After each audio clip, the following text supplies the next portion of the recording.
I think we should talk about why the poor are not paying their fair share. Hey, Rod, you got to be honest though, because I mean, talk about percentage wise. Of course, dollar wise, whatever the poor, the rich is going to add up to more money, but percentage wise, the poor pay a equal percentage of their taxes. Like I don't know why people want to paint this narrative. Like anybody that's working is paying taxes. Period. Well, hold on. But I'll give you two things that refute what you're saying. So up to a certain income, you're legally tax exempt at the federal level, and then it's a graduated scale as your income increases. And that could be not true, Roger. No, it's simply.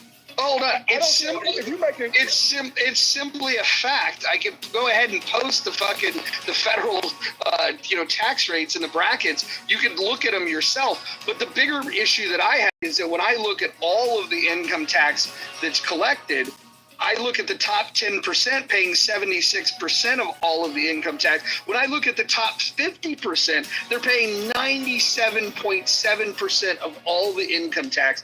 And I think it's time that we acknowledge that it's unfair. The top 50% have been getting robbed for too long, and it's time for the bottom 50% to pull their weight. Hey, Roger, everybody, they got a job. I love to travel. If getting federal income tax withheld from their check. I don't care if you're making $25,000 a year, $18,000 a year. Every check, the federal government is taking money out your check. Every check. Not the federal the same percentage. What do you do, Hakima? I live life. What they got to do with it? Ask Roger what he does. What do you do for a living? What does that matter? I do a lot of things for a living. Okay, so what do you do for money? A lot of things for money. Sucks dick. Hey, Chris, you already know one of the jobs that I told you that I have. So I mean, you can share the information. No, I don't. I'm asking you sincerely. I don't know what you do for a living. Well, I don't think it's relevant. I don't think it's relevant to the point of we're talking about the American population. Do you pay taxes? Yeah, I pay taxes. So what do you do for a living then? Well, I don't think he needs to answer that. But let's just make something up. Let's just say that what he does is he works at Jiffy Lube. Let's just say that. I work at McDonald's. Sure. Well, I like Jiffy Lube. Jiffy Lube, if you don't mind. I make $16 an hour at McDonald's. We're going Jiffy Lube. So go ahead, Kristen. Assuming that he works at Jiffy Lube and he changes people's oil for a living. Go ahead. Well, I was just wondering, so you work at Jiffy Lube, do you think you need to be taxed? Say that again? I ain't hear that last part. However you make your money, do you think you need to be taxed? Everybody, if you want to be a part of society, you should pay taxes. I mean, you do realize how much does Jiffy Lube pay? Anybody?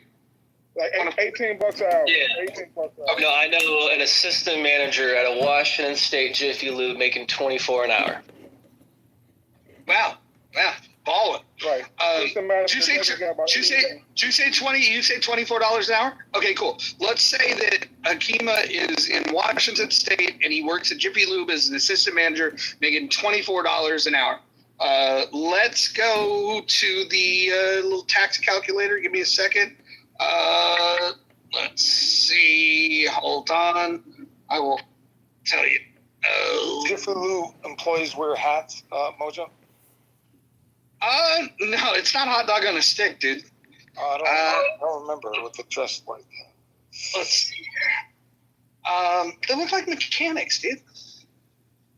Yeah, but I don't know. I think I'm wearing a hat. I think he looks good in a hat. Zero works 24/7 to kill 99.9% of most traps. My head too big for a head. Like a good neighbor, State Farm is there. Not in that photo. Can I offer a suggestion?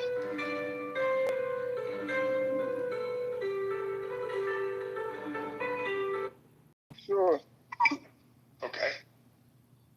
fair.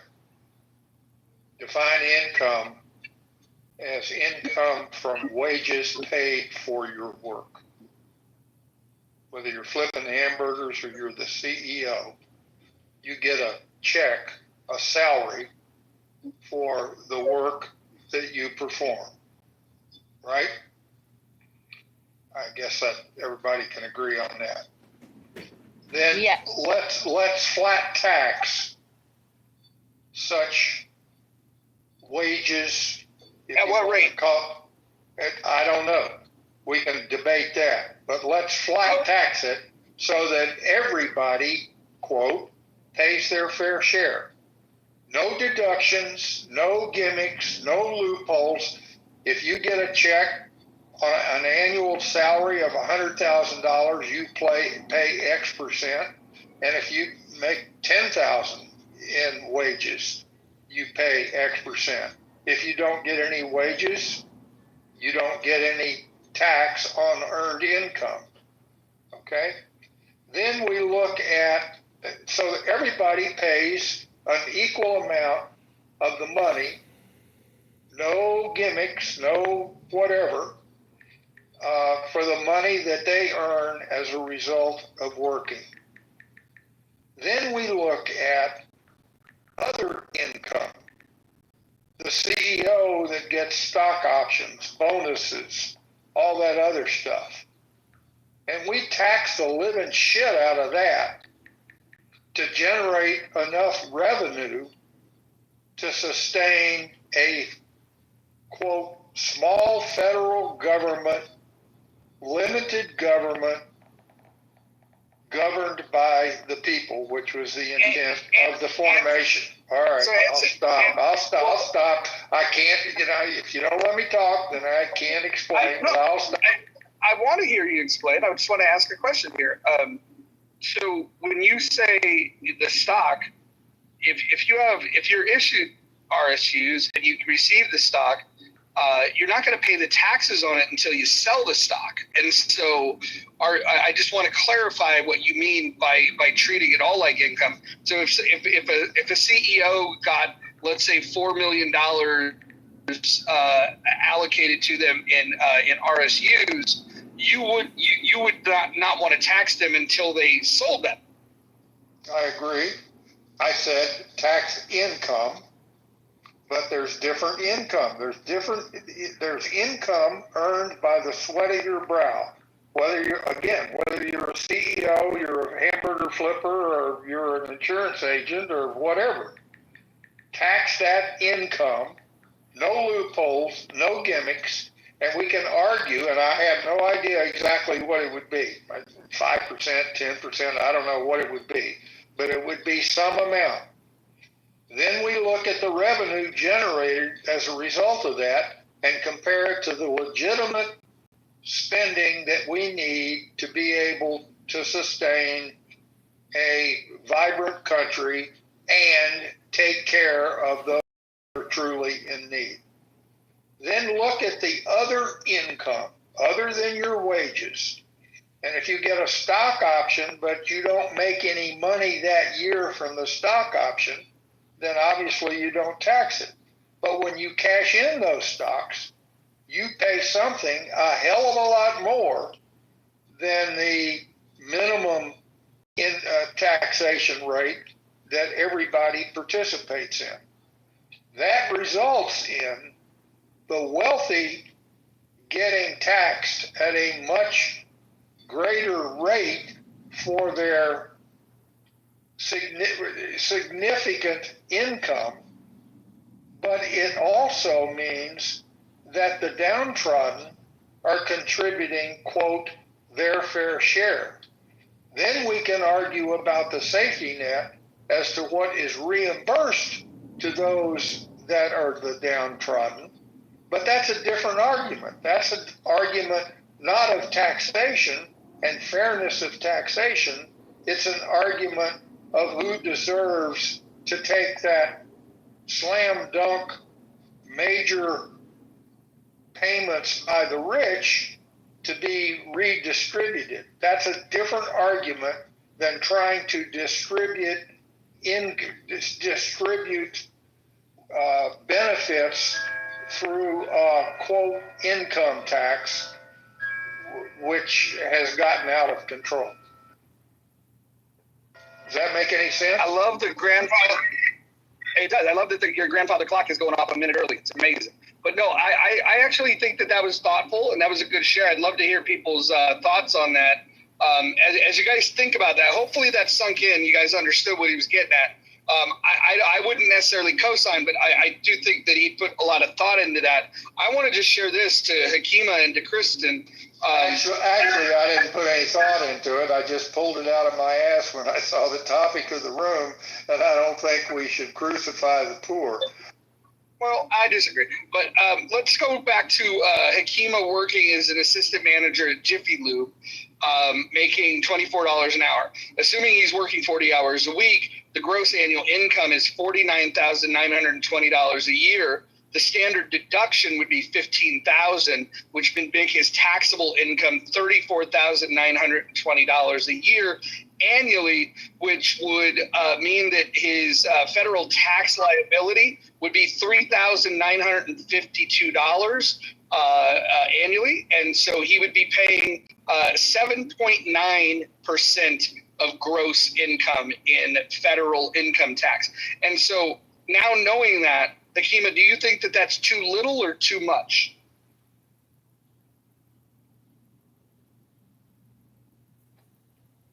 No? Okay. I just want to say thank you for doing net effective tax rate, the only fucking number that matters. I'd like to say the silence is deafening. Can we get to the fact? Or, okay, go ahead. Hey, Roger, I cut out. You said the tax rate is 7.9%. I didn't get nothing else definite.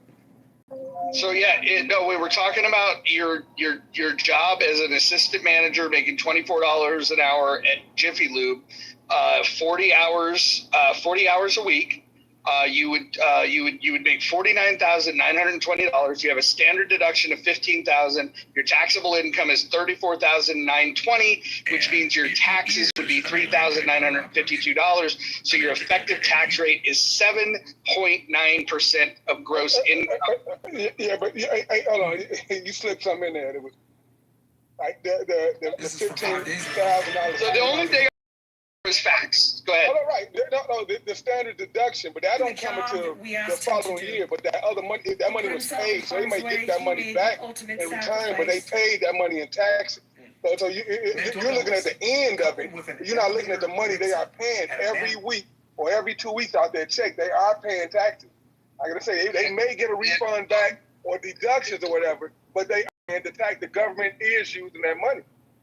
Hakima, you're aware, though, in the end, when it squares up, that somebody making $24 an hour is only paying, they're paying less than $4,000 a year in federal income tax. That's not, but there's nuance there. There's millions of people that fall in that category, and all those people, the government is holding their money for an entire year. They are doing things with that money, gaining interest with that money, spending that money on different things. They may get a refund later. But hold on. They are paying. Hold on. You could file. You could claim on your W-4. You could claim a different withholding that would allow them to take less of that at the end of the year. What your tax liability is going to be and what is owed is $3,900 some odd dollars, and so it's a little less than four grand. And so the bottom line is some people may overpay that and then get a refund. Some people may underpay it and then owe money. And so at the end of the day, what is actually owed? And it's less. The bottom line is it's 7.9% is what they owe, and so those are the facts. And so the idea that you think that the poor pay a higher percentage of tax, I can show you what the upper end of the tax bracket looks like and what people are paying on their taxes. No, I didn't say they pay a higher percentage of tax. I said they pay their fair share. I didn't say they pay a higher percentage. So you think 7 the poor pay taxes, and they definitely should not be raised. No tax being raised on the poor. That's ridiculous. So hold on. So you think that somebody paying 7.9% tax rate is equitable when compared to somebody paying 38%? They just like that person had deductions and shit like that to get down to that 7.9%. Them people paying that amount got loopholes and different deductions that they take. They get their tax number down as well. I don't know. I think the problem that we're running into here is that I'm good at math. Can we just say that, across the street from every IRS office, every major IRS office is a Federal Reserve office? And if, can we get to the point to where it's a duplication? Why are we doing this annual burden of tax filing and deductions and accounting and all this added expense so the IRS and Congress can print up 2 trillion plus more every year? It's a huge game of it's a giant spin, and we don't need all this duplication. Why tax us if they're just going to inflate it and they're just going to borrow it? There has to be a reckoning, and every year there's an event at IRS offices called Taxpayer Assistance Day. And in Chicago and every major city, thousands of African Americans. This is probably the most racist thing I've ever seen in my life, because you realize that there's hundreds of thousands of African Americans that are out of compliance with the IRS. They either don't file, haven't filed, or they're having issues with the IRS. And so that every year they have to line up to go into the office to do Taxpayer Assistance Day to find out, how do I get into compliance? The system requires you to file. The whole system's fucked up. And since 1913, with the invention of the Federal Reserve, ATF, and the IRS, we have burdened ourselves with a bullshit program to keep us in line in what they call compliance. The American people are in compliance. It is the government that is out of compliance. It is your IRS and your Federal Reserve and your local Congress and senator that are no longer in compliance with the values of America. That's my opinion. And FAFSA, it was supposed to be a goddamn checkbox, and we didn't get that. Thanks, Obama.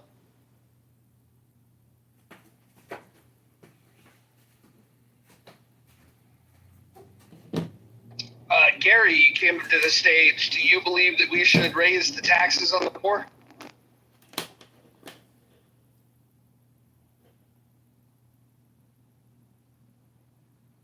All right. Well said.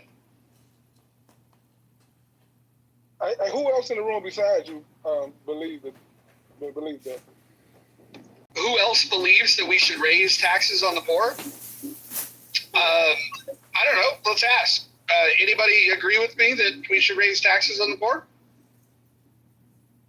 I think that's the dumbest shit alive. For raise taxes on the poor for what? What are you gonna Galaxy. What are you gonna get? I'm not speaking to you. I was answering Mojo. I was not speaking to you. Like I was saying, that's a dumbass motherfucking thing. Like, what are you gonna gain from taxing the poor? Fairness. I guess many people don't agree with you, Roger. I would like to say taxation is theft, but if we're going to tax, it should be equal across the board, flat rate. Well, here's the facts, right? You see, flat rate sounds better. Hold on, Chi, hold on.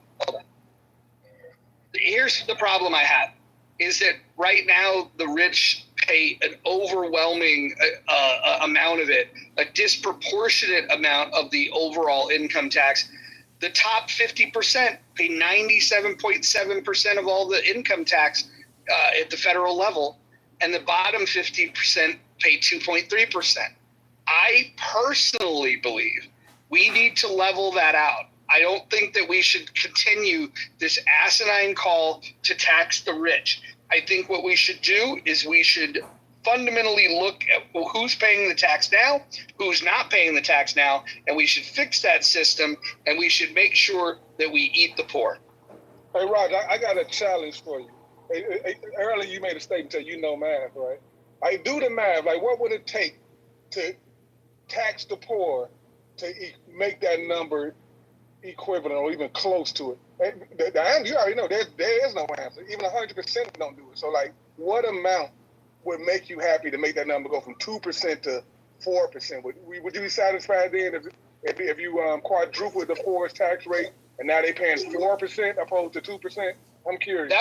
That would not be what I would favor doing. What I would be in favor of is completely eliminating the income tax altogether. I would abolish the 16th Amendment. I would abolish the IRS. I would end the income tax for everyone. I would end Social Security tax for everyone, Medicare tax for everyone, and I would replace it with a 23% federal sales tax. That's what I would do. And I will go ahead and post a link when I get a second for you to take a look at this proposal. It's been floating around Congress now for about 20 years. It's called Fair Tax. You can look it up at fairtax.org. Thank you. Is that from Ron Paul or Rand Paul or both? Ron Paul was an advocate of it, but I don't think he was the sponsor of it. I can I'll post it. Actually, give me a minute and I'll post it up here. It's just www.fairtax.org. See, Hakeem doesn't want fair tax. He wants to tax the rich only. You know, Hakima, you might be interested to know that the average slave in 1860 got to keep 60% of his productive output. That's what the average plantation owner reinvested into his slave population. In America today, you're lucky if you get to keep 40% of your income. Hey, then, so basically saying that the American people are getting treated worse than slaves. Yeah, it's. I will say this: the American Revolution was fought over a far less abuse. The deal that we had with the British that we complained was a bad one. Was far more fair than the current system we have. So Moors were slaves?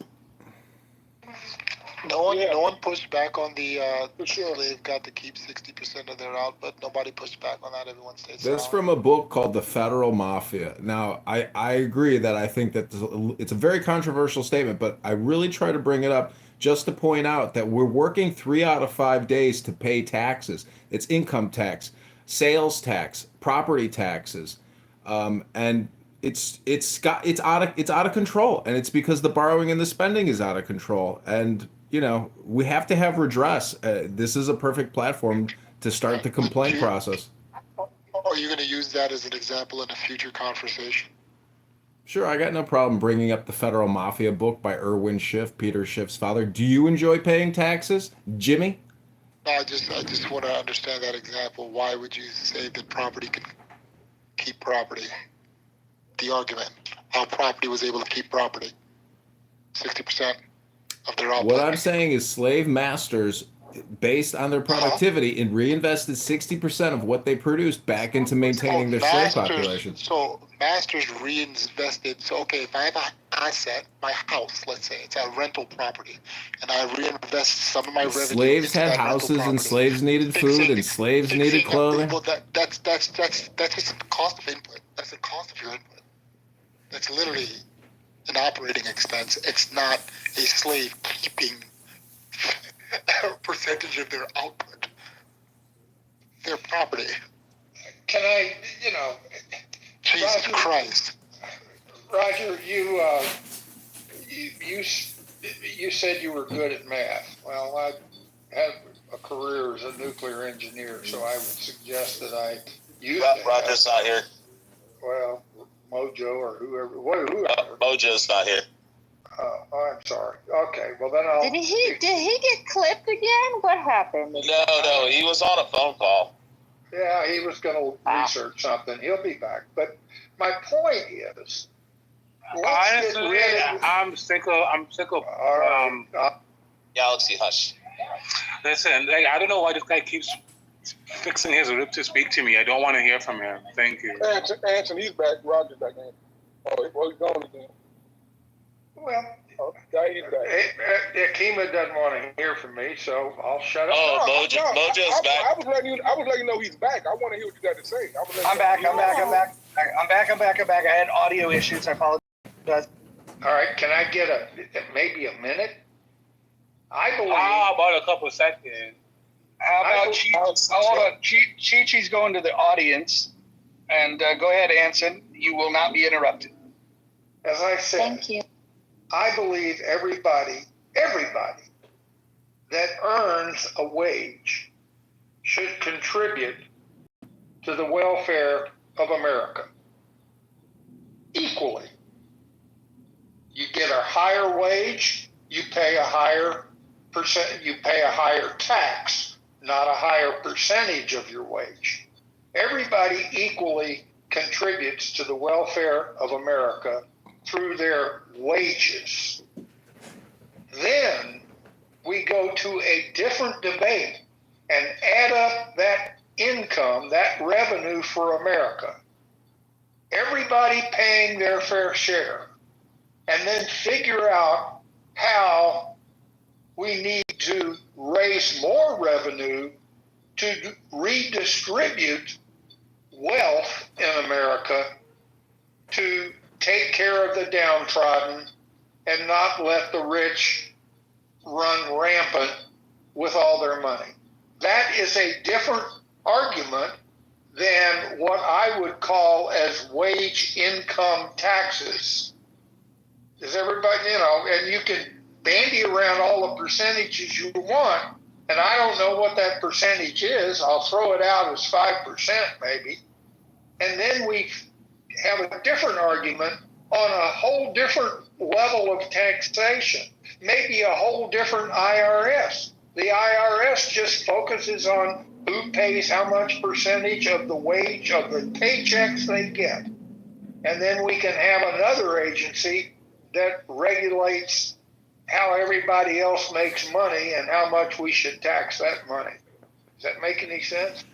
I think it's unfortunate that you spent a significant, portion of your naval career fighting against commies, only for the commies to win ideologically here, where you believe that everyone should be treated equally. Because I would vehemently push back against that idea. I think that there are certain citizens that are more productive than others, and we should incentivize them to stay citizens in America, especially those that take more risks than everyone else, have larger responsibilities than everyone else. And so if you are a producer, you're productive, you've created jobs, I think you should be treated differently tax-wise. Okay, agree with you. There we go on Social Security. I'm a communist. Hello. So let me just say this, and also in defense of my personal ideologies on how we can utilize my campaign of what you guys call fat shaming and reducing those said liabilities and social spending. Are you guys aware that we spend between $1 to $3 trillion a year on fatness? Are you guys aware of that? $1 to $3 trillion a year on fatness. Okay, so if we want to have a conversation about who should be taxed what, fat people, regardless of what your tax bracket is, should be taxed the most. They are literally the dead weight that America is having to carry around. So when I make jokes about talking about how we should take all people, drop in the middle of the Atlantic, and the first ones to swim back actually gets to keep their citizenship, I'm saying that 10 toes down. Okay, fat people are the problem. Okay, fat people are gluttonous. They are a burden on society. And frankly, they're unpleasant to look at. Okay, I don't know how much more of this I can say without, am I an asshole? Like, I'm trying to understand this. Like, it's shameful to fat shame people, but it's not shameful to be fat. I don't know, Adams. If the zombie apocalypse hits and we run out of cows and chickens, we might have to eat them, fatties. So maybe the zombie apocalypse is going to hit. They might just get lucky and get one big bag from Wisconsin. They can eat one zombie for a whole entire year. Somebody said that they could eat a whole entire tilapia bag for a whole entire month. Guess what? If you're one of these fat people, the average fat person in America, I guarantee you 10 zombies would be able to eat at least for a year. I'm done with you. Not one zombie, not one big bag would feed the zombies for a year. I'm done. I'm dead at that point. And let me tell you why. Because the zombies care more about their meat quality than they do about having smartphones. I'm sitting here listening to people talking about the cost of food and, things are so expensive. The last time I checked, you can't access Clubhouse from a Cricket phone. So you have to at least be spending hundreds of dollars a month on your cell phone service. Not to mention some of y'all with 2, 3, 5, 50 different kids. Each of them got a damn cell phone. So I mean, is food quality really the problem? Or people's priorities and then being fucked up in the wrong place really the problem?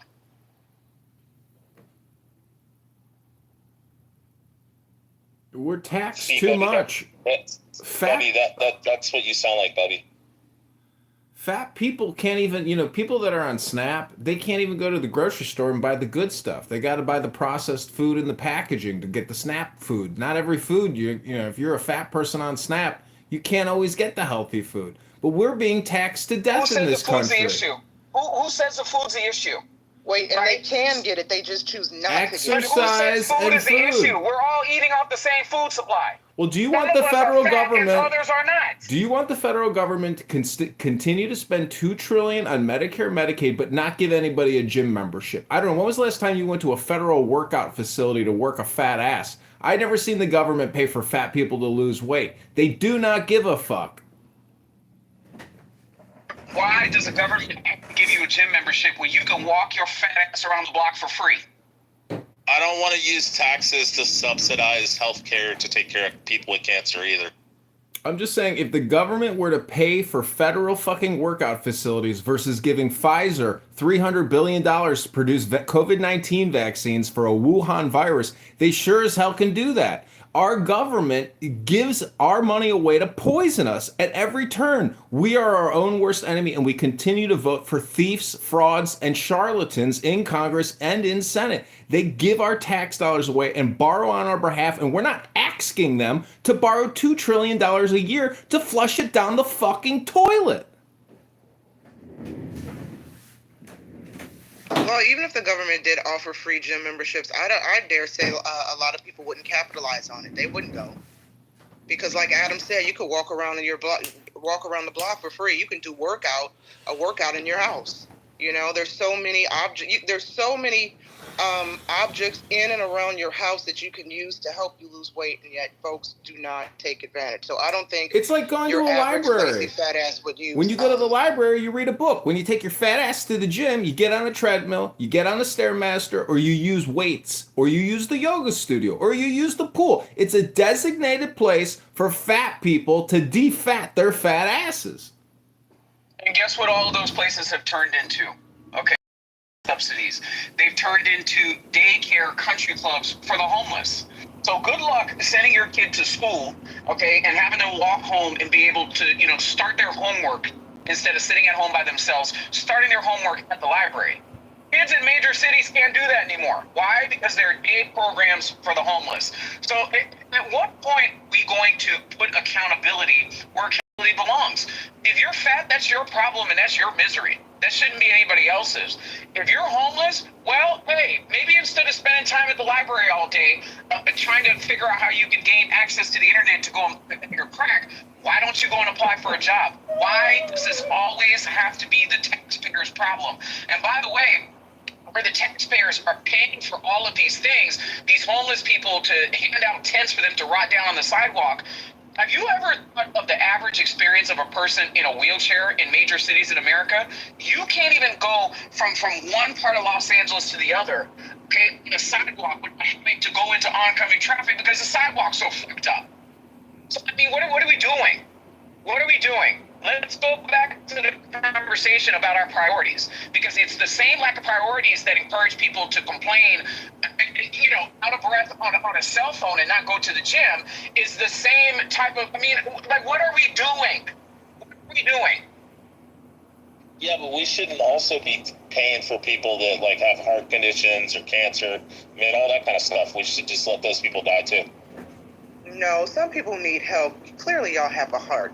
Not everybody is well off. Not everybody has a high-paying job. I was being sarcastic. No. I would hope so, Rich. Some people need government help. The elderly, handicapped people. Well, why do they need the government's help?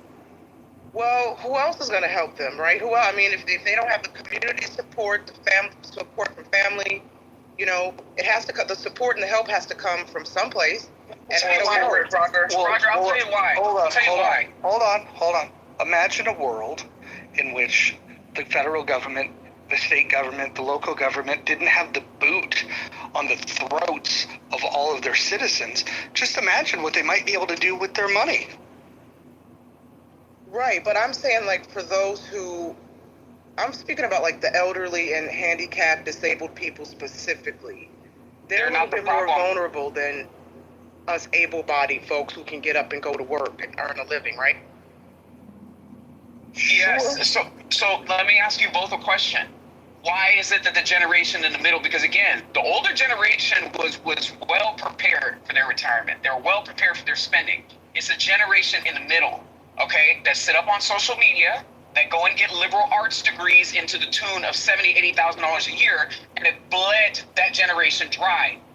Take, and giving nothing back. That's why we're in this situation. No, I agree. Yeah. The liberal arts and the gender studies people, 100%. Yeah, not to mention they couldn't keep their hands off of drugs, right? How many of this generation, their siblings, their cousins, and all that, their parents had to spend thousands of dollars in resources, send them to rehab?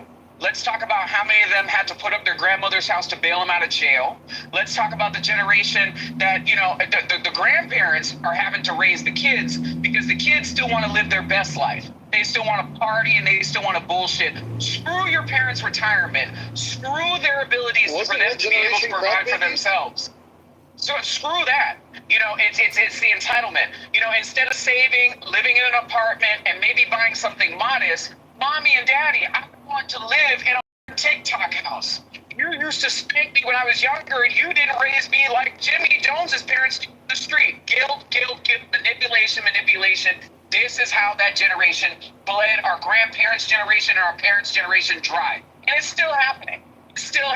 And instead of doing something about it, getting a second job, and I do appreciate Rich for actually being a man and holding down multiple jobs as opposed to complaining on social media. But unlike his counterparts, they do just that. Complain about it on fucking social media. That is exactly why we're in the situation that we're in.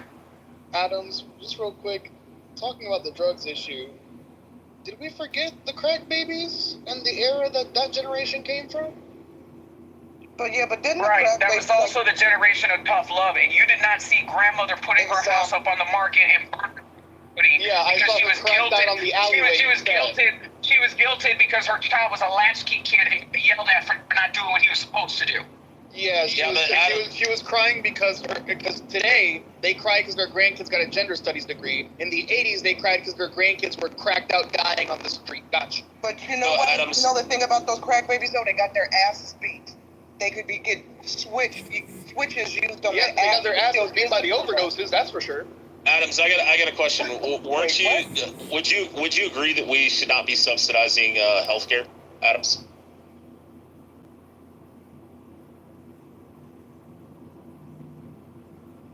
Anybody else? Should we not be subsidizing healthcare, Adams? I'm not. You don't argue in good faith, and Adams, you sit up here and bitch about how your mom died because she couldn't get the healthcare coverage.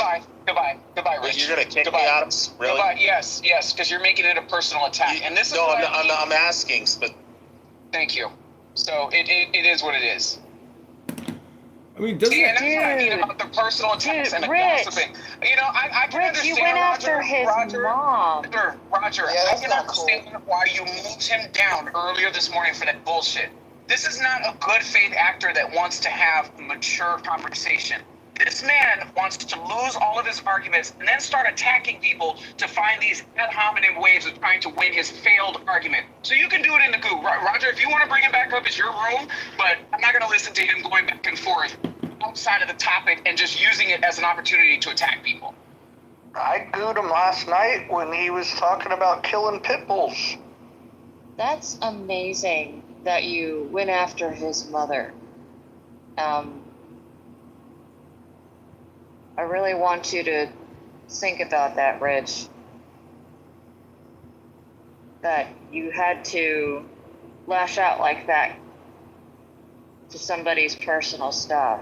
Don't you think it's weird that we have to borrow $2 trillion a year to fund Medicare, Medicaid, Like, why we're not asking our government or our representatives to borrow all this money? I mean, why can't we just spend what we take in revenue and begin to cut and begin to pay down the debt? Why aren't Congress people and senators even discussing? It's like 2 out of everybody, 2 out of 600 people. I mean, what the fuck, America? Hello. Edmund, how much are they borrowing in Chicago to pay on their pensions? Isn't it 80 cents on the dollar? Yeah, it's 80 cents on the dollar. They have to borrow that to pay out the pensions. They're broke. Every major city is broke. The federal government is broke. We have spent ourselves off a cliff since 9/11. 25 years of war, 25 years of Medicare, Medicaid, Social Security, and now we're paying $1 trillion a year, or about $100 billion a month in interest payments on all the borrowed money. The system can't handle this. It's broke beyond belief. We have to, like, Mojo, fix it or break it. But this ship has to be decommissioned and brought back to port, and we need a relaxation period. We need austerity. We need no more new wars, and we don't need to create fake pandemics to poison our population and scam us out of trillions of dollars. Well, those wars, let's be real, those are all our politicians getting into these forever wars. You want to end a war, you go back to, there was somebody that was debating with Bill O'Reilly one time about where we were going. I don't remember if it was Afghanistan, I think it was. And Bill O'Reilly, he told that we couldn't win that war, and Bill goes, we can win any war we want. And that's the guy, he was clearly Asian, happened to be Japan, or Japanese. And he said that his uncle, he asked his uncle, when are they going to stop? He meant killing him, because him and his uncle were the only two survivors in their family. And the guy said his uncle told him when they kill us all. And that's why they surrendered. He goes, America no longer has the gall to do that. And it's true. Nobody fears the big footprint, putting a big freaking boot in their ass. Nobody does, right? And so what's happened is we get in these forever wars. These politicians love it. They invest in, all of the national defense companies. They make tens of millions, hundreds of millions of dollars. And we just keep spending and spending and spending. The other thing is we don't look at systems that might actually fix things, okay? Unemployment, somebody goes and gets a job. Okay, they've got medical assistance for, or medical, for their kids, their family, everybody. They got their rental assistance. They got all this, but all of a sudden they get a job. And as soon as they start making some money, they cut everything off, meaning that they can no longer afford to work. I know. I did the homework with one of my employees. And I was like, no, dude, I wouldn't do it if I were you. You're working 70-some hours a week. I didn't figure it out with overtime, but straight up at 72 hours a week, he was bringing home like $2.50 an hour. And it was hard work. And I was just like, nah, dude, I'll take your 2 weeks. He didn't want to quit. We don't give them a ladder. We cut the legs off the ladder to bring them back down. We would be better to wean them off of the system, let them keep that, have them have a commitment to going in and understanding finances, saving money, building an emergency fund, and slowly working them off of the system. But no. We force them to have to quit so they stay fully on the system. Which ones will cost us more in the long run? We don't want to change the system. The system works great for those people that it works great for. And I'm telling you, these forever wars, you're going to only end them when you start putting a giant boot in somebody's ass. I saw this raising taxes on the poor. Everybody says, oh, pay their fair share. The only people not paying their fair share are the people at the very bottom, unfortunately. Encourage them to get up, get going, give them a reason. I don't know. We've got to do something different. Why not use people in prisons to take care of the parks, to take care of the streets? Well, that takes jobs away. Well, it's not the government's job to create jobs, okay? But yet we want to make sure they have government jobs. How much, and maybe one of you guys knows how many jobs in the last 20 years, how much has the federal government grown? Exponentially, and we just keep doing it. Hey, Corey, can I ask you a quick question? Yeah, go ahead. When you say the only people that's not paying their fair share are the people at the very bottom, are you talking about those people that's not working, or are you talking about like the working poor? Not working, the working poor, I kind of. Now, which one? I didn't catch. Which one you talking about? The working poor, or the ones that's not? If they're not paying taxes, they're not paying their fair share. Okay, but the working poor pay taxes though. I'm saying, so you talking about the people that's not working? Are they paying their fair share? That's what I'm asking. How much is the burden to the system if they've got 4 kids and they're paying it? Because if the people that's not working, not paying no period. I get that. I'm saying, but are you saying the people they're like the working poor? Do you think are you saying? Would you say they're not paying taxes or they're not paying their fair share? Or how do you feel? How do you feel about that group of people that you said the very bottom is not paying their fair share? That depends on how much. That depends on how much they're making, whether they're paying taxes or not, doesn't it? So I mean, now I'm not telling you. Hold on. Let me finish. I let you go. Just let me finish, and then I'll let you go. I want to tell you what I told Roger. Like even no matter what if you're making $12,000 a year. Every check you get, they're taking federal taxes. You might get a return at the following year, but you are getting taxes taken out federally from your check. Are those people getting a rebate?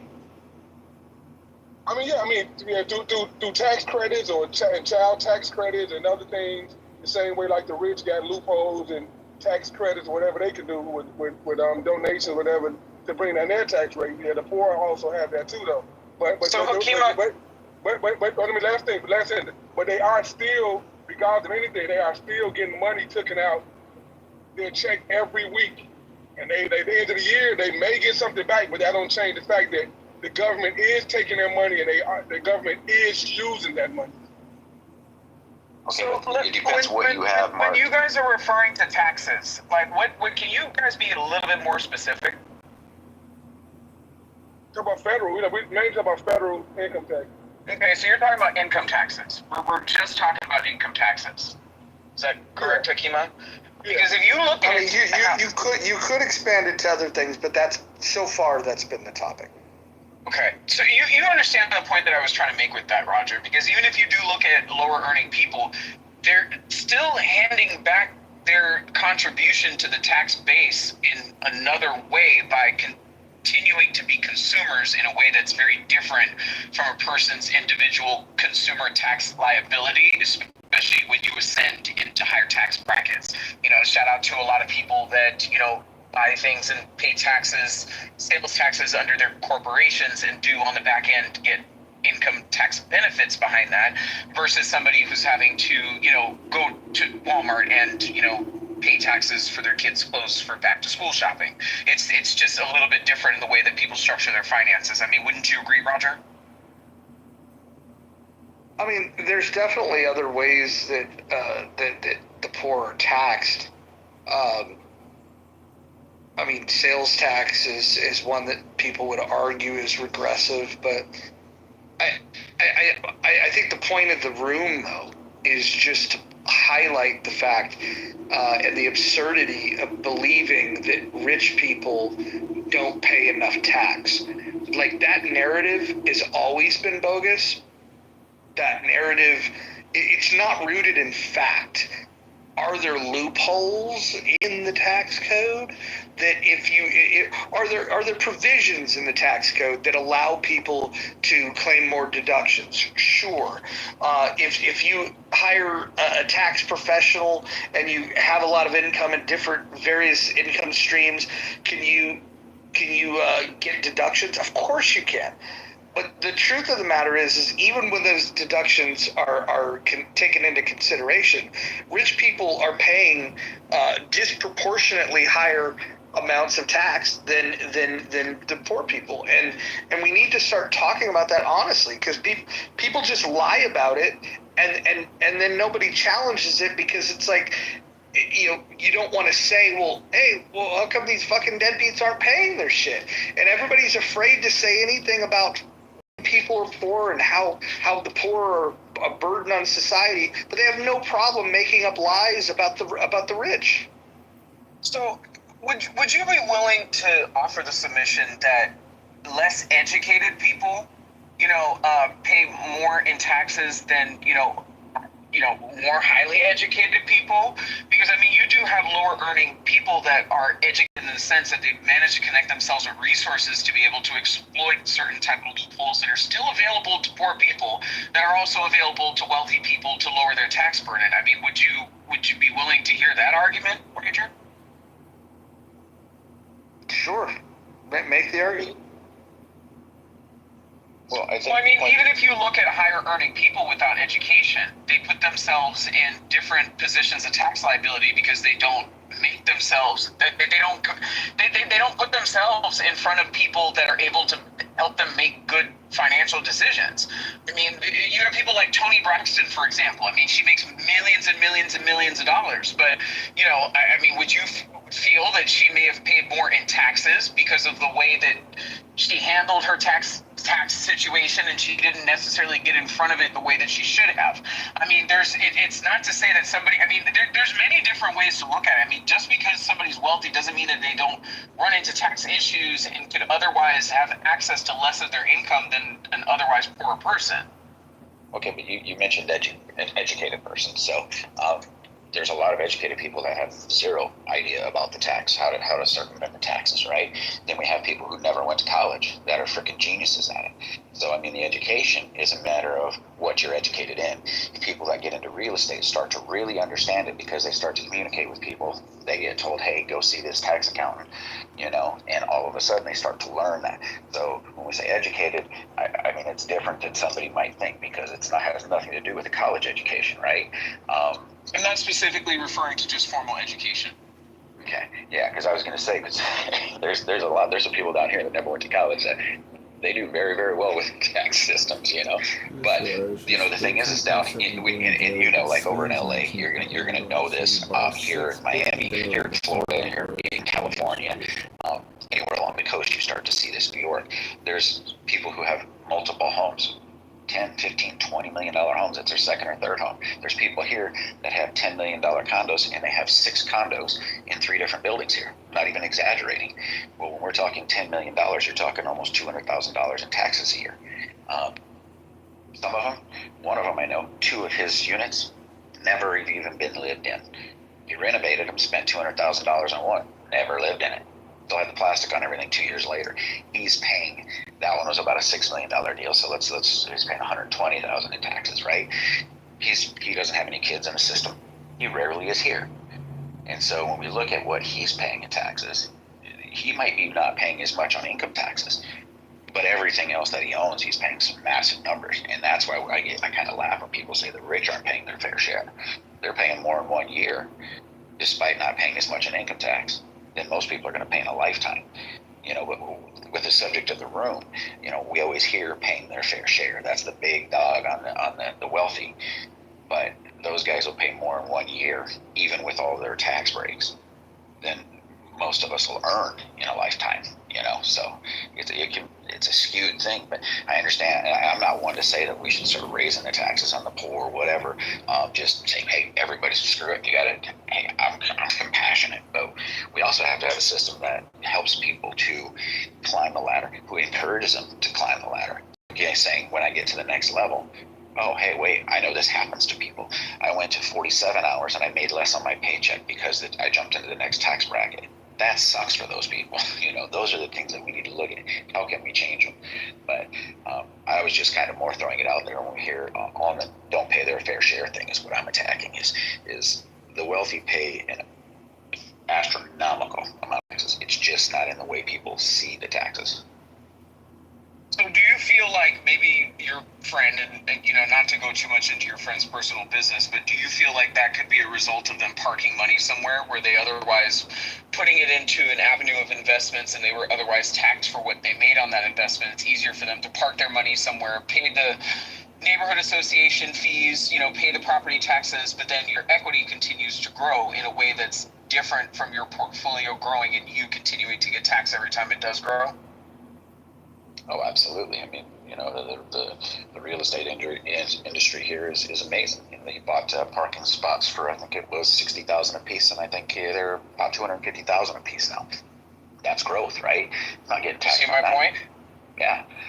So even with him paying property taxes on those units that are empty, and with it being in a condo association, paying those association fees, he may be saving money than if he were to be paying taxes, investing his money in the stock market. And then on top of that, if you look at the money that he's making in his equity and what the home is worth, against what he paid for it, I mean, it might financially make sense for him to be doing that. Right, but we have to understand there's always risk involved with everything they're saying. But there is with real estate. Let's be real. There was a huge market shift immediately in the condos right next to the ones that collapsed over here. Those people lost their ass. Yeah. Nobody wanted to be in that condo. It sucks. It wasn't nothing to do with the building next to it. It was how they maintained that one building. Right now we're seeing prices in condos dropping again. There's risk in that. I think that even in that situation, if they were to have a devastated property and they were to get an insurance paid out, as long as they invested that right back into real estate, I don't think that they have a tax liability for that to a certain degree, right? Right, yeah. It really, well, here's the problem that you have down here. Some people bought a long time ago. Their insurance is based on the value that was. We have a problem here where people, and you guys, I think you had it happen in California as well with the wildfires. The insurance policies were based on old values. The land alone is worth 10 times what the home was being insured for. They can't fix the home the way it's supposed to be because of where it was insured. Same thing that's happened with a lot of people here in that situation. They bought those things in the 70s, and they went down insurance. Now they're going to get some money out of lawsuits and stuff like that, neglect and stuff that happened. But you're going to get $78,000 or $85,000. It doesn't replace a $400,000 condo, and then you got to go buy. And there were some people that were dealing with that in the short term. So, but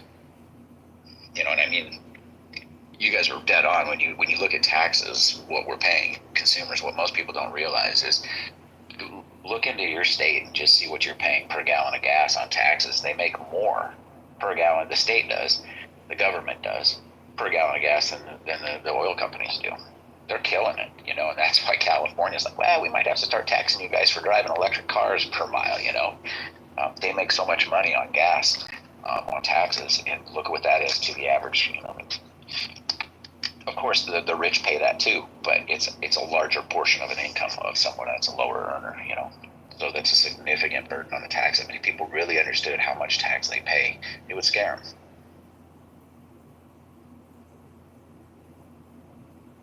Now, Roger or Adams, have either of you looked at the fair tax and read that?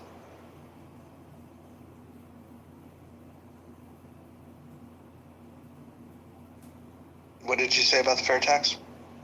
Have you read that, the fair tax? Have you read through it's like literally 30?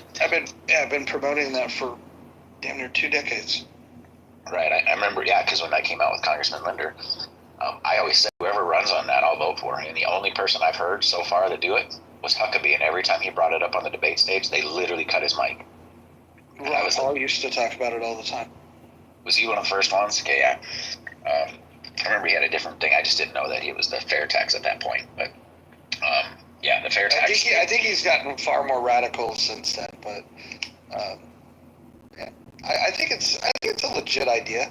And even if people rejected it, I think it's important to just have a conversation about acknowledging that the way that we tax people today is ridiculous. But more importantly, why we tax people what we tax them is because of the ridiculous runaway spending. And so having an honest conversation about spending and taxation, if we reined in spending, it'd be a much easier conversation to have about taxation. That's what I was going to say. That's definitely the elephant in the room is spending. Like, we can talk about tax this person this much more or this less, but if spending don't change, like none of that shit matters at all. That's exactly true. When you look at where they found out with a lot of these NGOs, you look at now, since a lot of them have been cut, they just put the numbers out for what the two parties had for money, and the Democrats are very, very, very low. I would think it was like 15 or 25 million is all in their coffers right now. And I'm not saying it's just Democrats. Trust me, I'm the first one to say I know both of them are hitting money back through those channels. That's why both of them do this. I believe that they fight in public, they shut the door, and they give each other what they want. Trey Gowdy talked about it one time. He was asked why he left Congress. He said he wanted to leave after 2 terms, but Tim Scott came in and begged him to stay because he wanted to have somebody he thought he could trust in there. And then Gowdy left, but they asked him, why'd you leave? He says, you got to have 2 things. You got to like it and be good at it. And everybody knows Trey is like, he's good. He's damn good. But what he meant was when you listen to him talk, he said it. He goes, I could no longer represent South Carolina in their best interest because I am not going to give somebody else something I disagree with just so I can get something for my state. This is the stuff that happens behind closed doors. You literally are giving into something just so you can save face and stay in power. that's the stuff that we need more transparency, less behind the door stuff, and a lot clearer, action. South Dakota did it for the election one year. They had to have someone from the left and the right sit down together, and they had to write down what each thing that the people were voting on in clear language. So it was very understandable. So no tricky language, and the people there loved it because they don't have one side spewing it one way, the other side spewing it the other way. I think that's how it should be everywhere on every ballot, so everything is understandable, so people know what they're voting for. But you guys nailed it. I mean, we can cut the spending, and let's be real, it's out of control. The bigger the government gets, the easier it is for them to just spend money, hide cash, and move it around. The thing is, they're not gonna ever stop spending. They're gonna pit the rich against the poor, vice versa, and have everyone arguing while they continue spending for this disaster or another, for this reason or another. Like they're not. There's nowhere in the world they're ever gonna stop spending. Especially as long as we fight each other over these small issues. Spending is the issue. That's the only thing. That's what they control. But they would never back away from spending. Exactly, and they keep. And it's not the rich versus the poor versus the poor. When I say the poor, not the 1%. The rest of us, they have us fighting against each other. They literally pick a little section, and they pit it against each other. I mean, go listen to Yuri Bezmenov. He explains it. I mean, when he defected from the KGB, he was talking about that, saying, "Hey, this is what they're doing. They're pitting. We're pitting. You get little segments to fight amongst each other. Look what they do when something big breaks. There's a big story that they come up with that it's a big draw."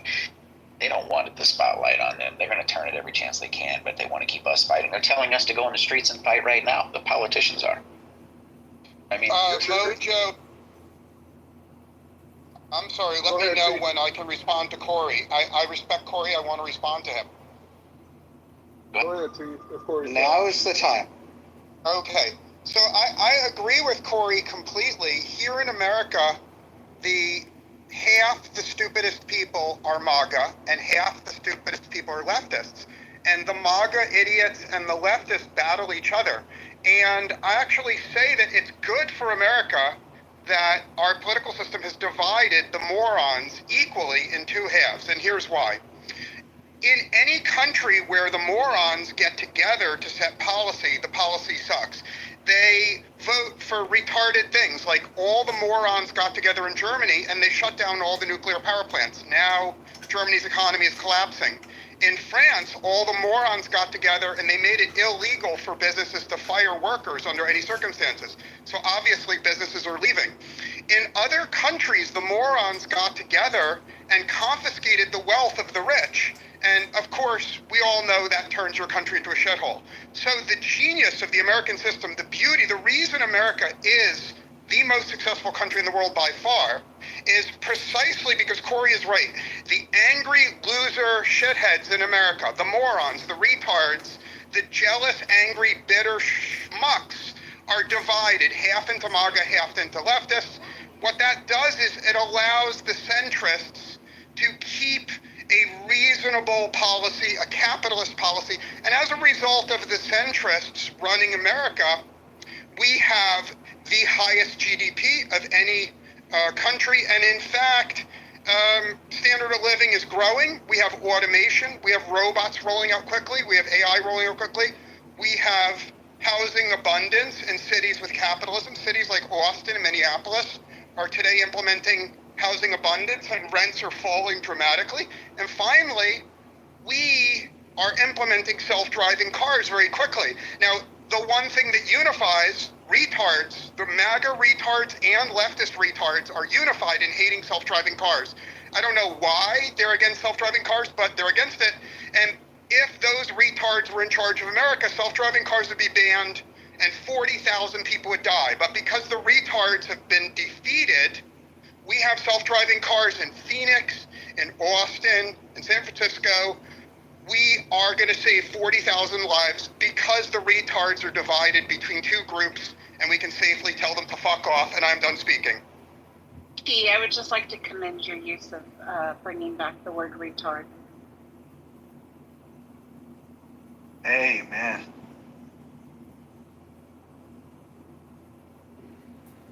T, I'm just curious. You have to laugh at the people. You know, we're spending $20 billion. The federal government spends $20 billion a day.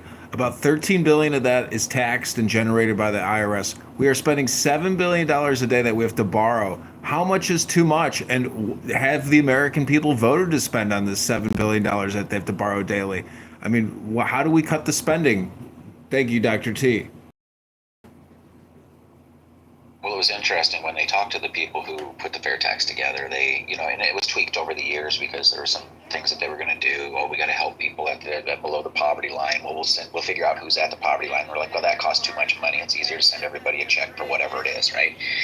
Well, people didn't like that because a rich person gets a check for $128. It's cheaper to give them the check than it is to have a bunch of people in Washington, D.C. and every state trying to figure out who deserves a check and who doesn't, right? So they're just going to send it out. But anyway, the long story is they went to every Fortune 500 company that left America, gave it to them. They said, what would you do? They came back, they had a big conference, and the accountants and the lawyers and everybody met, and they're like, boom, all operations cease to exist. But we have a problem.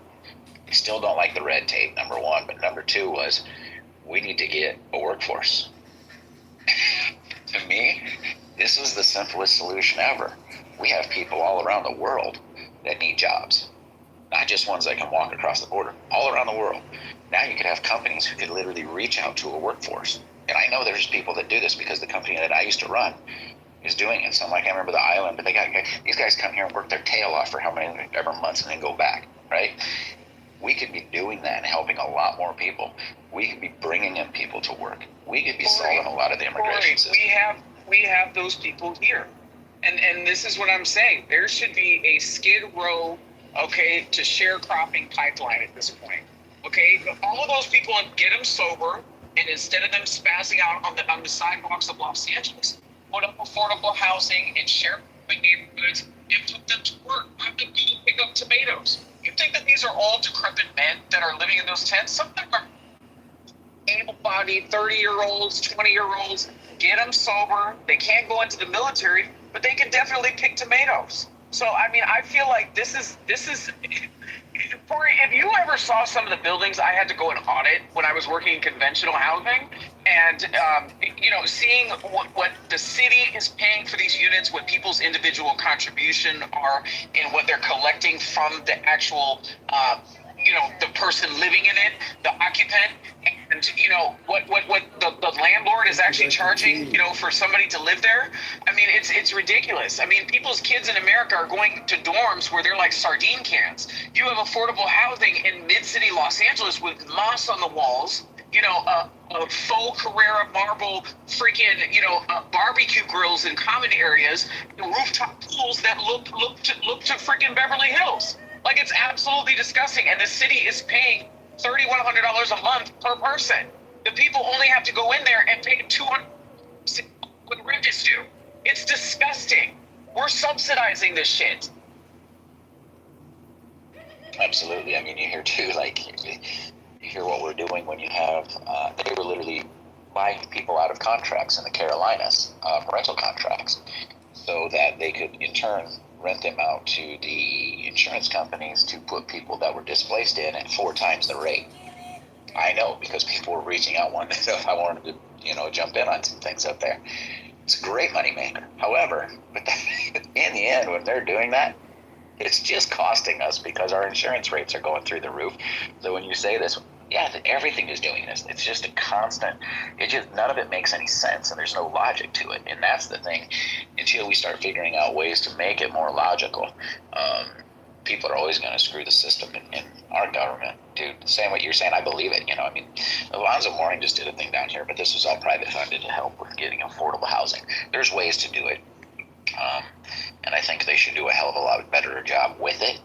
I'm with you 100% on getting people off the streets and putting them to work. There's a lot of people. That's all I'm saying. Get them out of the tents, okay? Get them sober. Relocate them to the sections of California that are more agricultural, okay? They don't have liquor stores on every corner, right? They don't have lottery marts and bodegas and all this other bullshit. Get them sober, get them to work, get them on a program, put them, through distance online education, getting their high school diplomas, doing distance education towards a community college. That, to me, is good money spent. But putting them in a $70 million building and subsidizing their rent while they continue to put needles in their arms, that is not something that I'm willing to subsidize.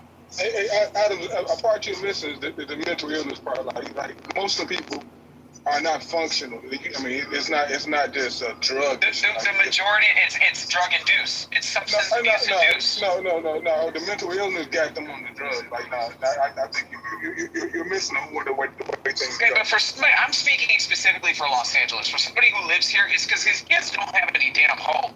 You know, a lot of kids that come from freaking other places and think that they're going to get famous, they run out of places to couch surf. They end up getting strung out and drunk and high on the streets. That's how the average young person is homeless in California.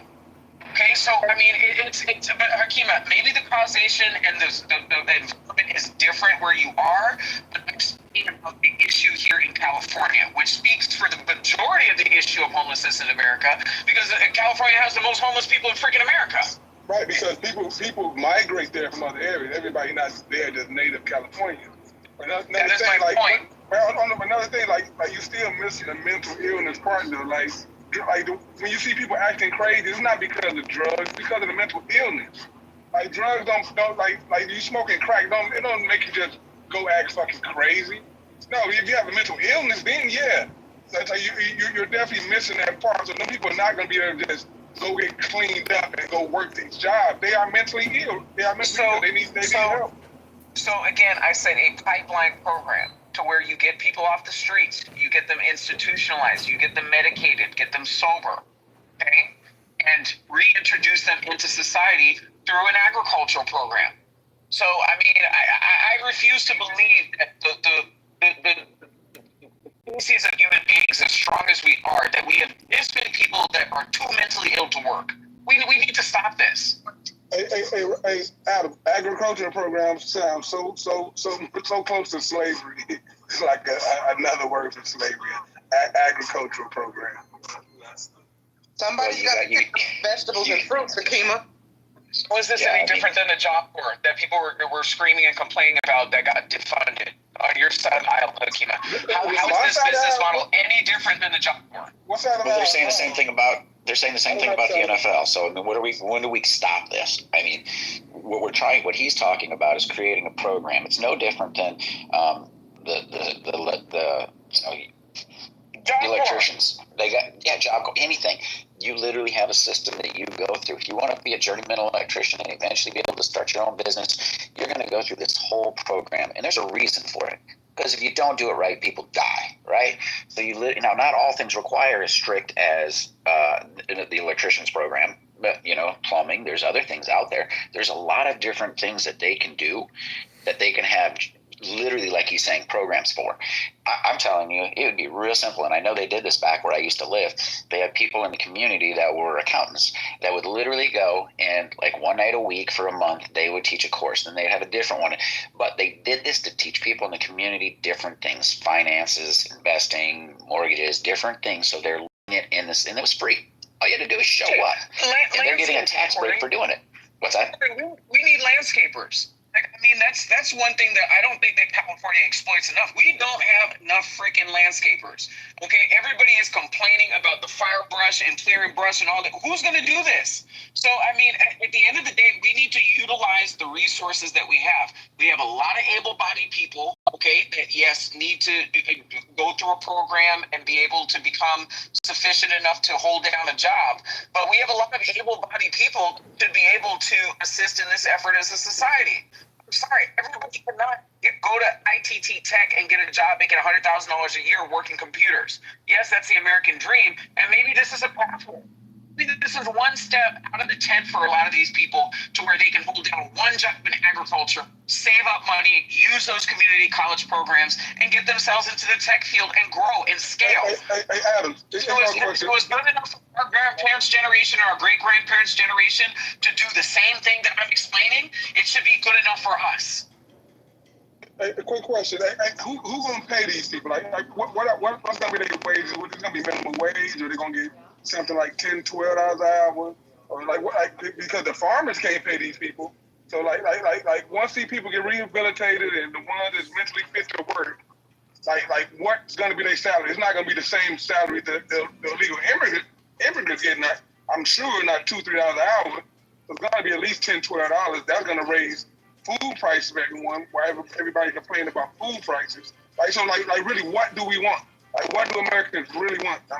Because right now, it's kind of like it's kind of like they should hold on. For one, they should pay the minimum wage, and they should build modest housing to scale to support for these agricultural places where the need is there. Okay, they should return these luxury properties in the city limit to the conventional market, okay, and allow those people to work a minimum wage jobs to benefit from the housing subsidies, away from the danger of returning back to drug use and alcoholism. Because remember, we're not putting liquor stores out there on every corner, right? And continue for them to benefit from the same programs that are being utilized in the city where the cost of living is higher. So you actually have potential to provide more housing. It's cheaper to build as a place supposed to be hijacking luxury designated housing and supporting people to basically fail in place. So that's a big thing. So right now, I can tell you, they're in rural areas. Sold a lot of buildings in rural areas. Contractor was bragging that he had the same guys for 17 years, and all of a sudden one day, none of them were there. I'm bringing a product out. I can't leave it until I get the other one I'm taking back with me. Sorry, but nobody there could talk to me. Okay, and I asked him. I called him, left him a message. He called me back, and then I asked him. I said, "Dude, what's up? Like, where's your guys?" He goes, "I had to let them all go." I was like, "What do you mean?" His guys had been working for 17 years to build a sustainable, their good wage. Living in a rural area, they had a good wage for what they were doing, paying for their houses. But what came in, we had illegal immigration come in, suppress the wages down to $12 an hour. Okay, those guys, what he said, will work from sun up to sundown, Monday through Sunday. But we fight for, we've got to have laws to say they can't make us work that long. Well, these other people saying, I'll do it. And I'll do it for less. But then now what we're doing is suppressing the wages, right? So that happens. Now, do you think the cost of the buildings really were going down? No, they weren't. It was just a battle slowly. They went down a little. I'm not going to deny that, but it was just a competition, just trying to get under the other person. Look into the the pork industry.